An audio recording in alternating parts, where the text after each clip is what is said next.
అందరికీ నమస్కారం. గురు బ్రహ్మ, గురు విష్ణు, గురుదేవో మహేశ్వరః, గురు సాక్షాత్ పరబ్రహ్మ, తస్మై శ్రీ గురువే నమః. డాక్టర్ దేవిశ్రీ గురువు గారు మనకి ఓంకారం కార్యక్రమంలో తెలియజేసిన ఈరోజు విశేషాలు ఏమిటో మరోసారి సమగ్రంగా తెలుసుకుందాం. ఈరోజు గురువు గారు మనకి మంత్రబలం, తారాబలం, దివ్య పూజా విధానం, మంచి మాట, చిన్న కథ ద్వారా జీవన సత్యం అలాగే యోగక్షేమం గురించి ఎంతో స్పష్టంగా వివరించారు. అమావాస్య విశేషం ఏమిటి? ఈరోజు ఏ మంత్రం జపించాలి? తారాబలం ఎవరికెంత అనుకూలం? ఇంట్లో ఏ పూజ చేయాలి?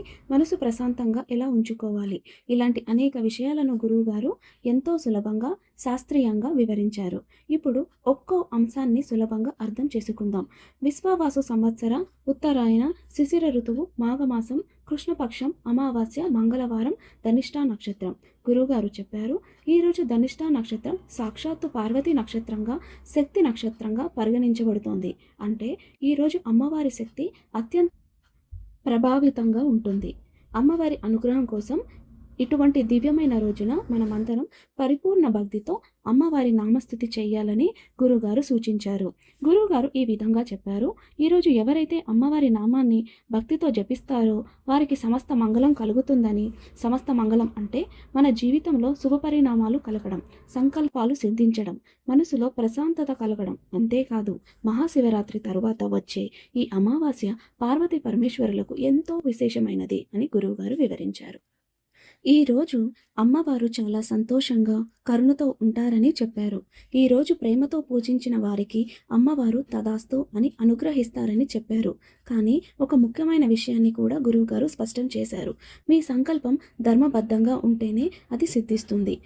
మంత్రబలం. ఈరోజు జపించాల్సిన మంత్రం గురువుగారు మనందరికీ ఒక పవిత్రమైన మంత్రాన్ని సూచించారు. ఓం దుర్గాయ నమః. ఈ మంత్రాన్ని ప్రేమతో శ్రద్ధతో జపించాలని సూచించారు. కనీసం 108 సార్లు జపిస్తే అమ్మవారి అనుగ్రహం తప్పక లభిస్తుందని ఆశీర్వదించారు. ఈ పవిత్ర అమావాస్య రోజున కొద్దిసేపు సమయం కేటాయించి అమ్మవారి నామస్మరణ చేద్దాం. ఓం దుర్గాయ నమః అని భక్తితో జపిద్దాం. ఓం దుర్గాయ నమః. ఓం దుర్గాయ నమః. ఓం దుర్గాయ నమః. ఓం దుర్గాయ నమః. ఓం దుర్గాయ నమః. అమ్మవారి కృప మీ అందరి మీద ఉండాలి. సమస్త మంగళాలు మీ జీవితంలో నిండాలి. ఓం దుర్గాయ నమః. ఓం శక్తి. మంచి మాట. గురువుగారు చెప్పిన మరో ముఖ్యమైన విశేషాన్ని మనం తెలుసుకుందాం. మధ్యాహ్న విశేష సమయం. గురువుగారు ఈ విధంగా చెప్పారు, ఈరోజు మధ్యాహ్నం 3:30 నుండి 4:30 లోపు ఒక ప్రత్యేక శక్తి సమయం ఉంటుంది. ఈ సమయానికి శక్తి స్వరూపిణి అమ్మవారి ఆలయానికి వెళ్ళాలని సూచించారు. చౌడేశ్వరి, దుర్గాదేవి, చాముండేశ్వరి వంటి శక్తి ఆలయాలు ఎక్కడ ఉన్నాయో అక్కడికి వెళ్ళడం ఉత్తమం. గురుగారు ఒక ముఖ్యమైన శాస్త్రీయ అంశాన్ని కూడా వివరించారు. ఎక్కడైతే ప్రతిరోజు భక్తులు దీపాలు వెలిగిస్తారో అక్కడ బయో ఎనర్జీ అధికంగా ఉత్పత్తి అవుతుందని, ఆ శక్తి పరిసర ప్రాంతాలపై కూడా ప్రభావం చూపిస్తుందని ఆయన చెప్పారు. నిమ్మపండు దీప విధానం కూడా ఆయన వివరించారు. అమావాస్య సాయంత్రం రాహు కాలానికి ముందు ఈ క్రింది విధంగా చేయాలని గురువుగారు చెప్పారు. ఒక నిమ్మపండు తీసుకొని ఆలయానికి వెళ్ళాలి. అక్కడే కట్ చేసుకొని ఆలయంలో కూర్చొని భక్తితో వెనక్కి తిప్పి దీపంలా తయారు చేయాలి. అందులో వేప నూనె లేదా నెయ్యి మాత్రమే పోయాలి. వేరే నూనెలు వాడకూడదని ఆయన స్పష్టం చేశారు. ఆలయానికి వెళ్లే ముందు ఇంట్లో కూర్చొని దుర్గా కవచం లేదా దుర్గా స్తోత్రం పారాయణం చేయాలి. లేదా చేతిలో నిమ్మపండు పెట్టుకొని ఇలా సంకల్పం చేయాలి. అమ్మ, ఈ దీపాన్ని నీకు అర్పిస్తున్నాను. నా కష్టాలను తొలగించు, శత్రు బాధల నుండి విముక్తి కలిగించు. గురువుగారు చెప్పారు, ఒకే ఒక సంకల్పం మనస్ఫూర్తిగా కోరుకోవాలి.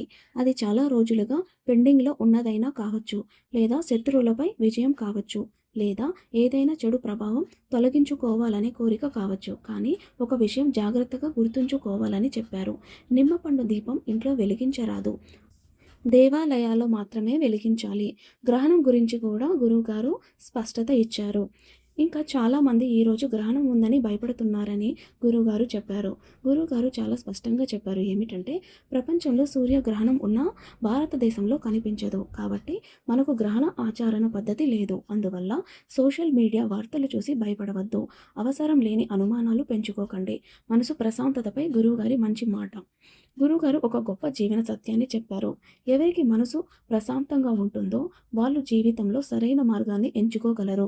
మనసు ప్రశాంతంగా లేకపోతే ఏ పని పూర్తిగా చేయలేరు. విద్య తదాతి వివేకం అని అన్నారు. నిజమైన తెలివి ఉన్నవారు తమ తెలివిని ప్రదర్శించరు. అవకాశాన్ని బట్టి ఉపయోగిస్తారు. జ్ఞానం అంటే వినయం. వివేకం అంటే సరైన సమయంలో సరైన నిర్ణయం. ఈ అమావాస్య రోజు భయపడకుండా భక్తితో, శాంతితో, విశ్వాసంతో అమ్మవారిని ఆరాధిద్దాం. మనసు ప్రశాంతంగా ఉంచుకోండి. జ్ఞానంతో జీవించడానికి ప్రయత్నించండి. అమ్మవారి కృప మన అందరి మీద ఉండాలని కోరుకుంటూ ఓం దుర్గాయ నమః. ఓం శక్తి. చిన్న కథ. ఇప్పుడే గురువుగారు చెప్పిన మంచి మాటలకు ఉదాహరణగా ఒక చిన్న కథను వివరించారు. ఆ కథలో ఎంతో లోతైన జీవన సత్యం దాగి ఉంది. ఒక గ్రామం, సంజయుడి కథ. ఒక గ్రామంలో సంజయ్య అనే యువకుడు ఉండేవాడు. ఏ పని చేసినా సక్సెస్ అవ్వడం లేదు అని చాలా బాధపడుతూ ఉండేవాడు. వ్యవసాయం చేశాడు, ఫలితం లేదు. గొర్రెలు మేపాడు, లాభం లేదు. ఆవులు మేపాడు, అదృష్టం కలిసి రాలేదు. ఎంతో కష్టపడినా ఫలితం లేకపోవడంతో నా జాతకం బాగోలేదా, నా జీవితమే ఇంతేనా అని బాధపడుతూ దేవాలయానికి వెళ్తాడు. అక్కడ ఒక వృక్షం కింద సన్యాసి స్వామివారు కూర్చొని ఉంటారు. సంజయుడు తన బాధను వారితో పంచుకుంటాడు. అప్పుడు స్వామివారు ఒక చిన్న గుడిసెలోకి తీసుకువెళ్ళి ఇక్కడ ఒక దీపం వెలిగించు అంటారు. దీపం ప్రశాంతంగా వెలుగుతుంది. తర్వాత బయట వృక్షం కింద పెట్టమంటారు.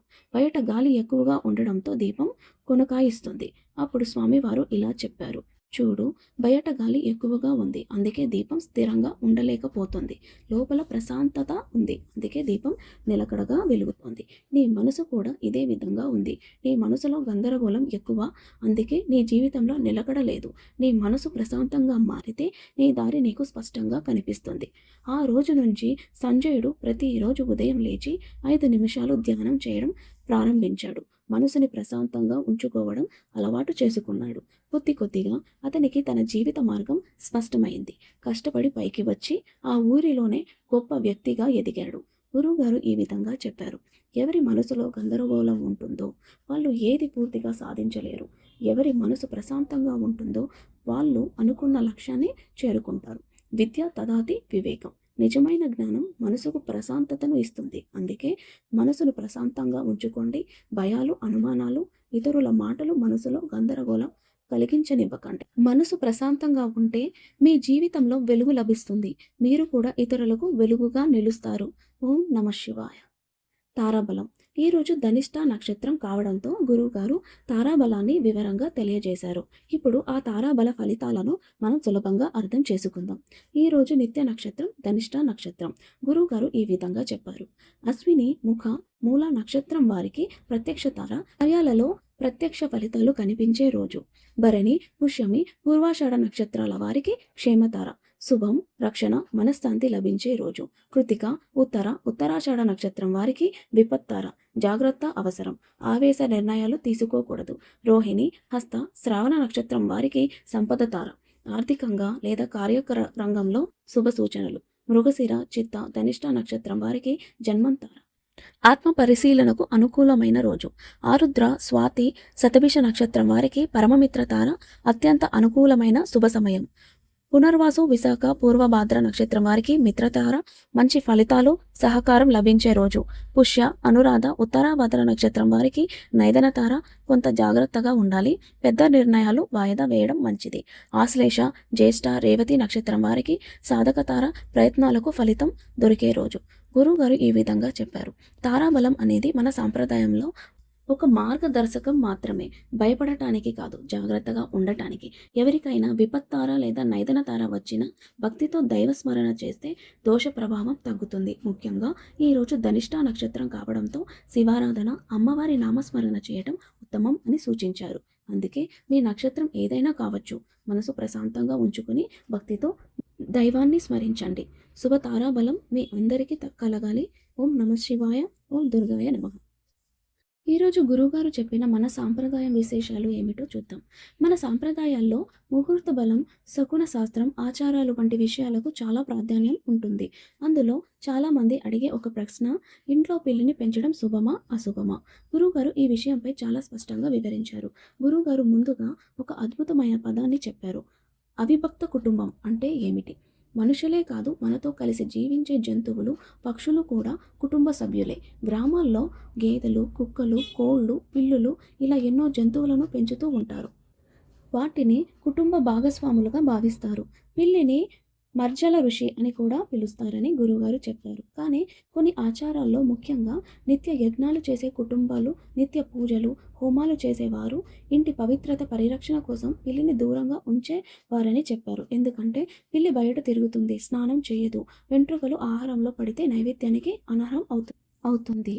ఇది శుభ్రత పరిరక్షణ కోసం మాత్రమే, అది అశుభమని కాదు. గురుగారు ఒక ముఖ్యమైన విషయాన్ని చెప్పారు.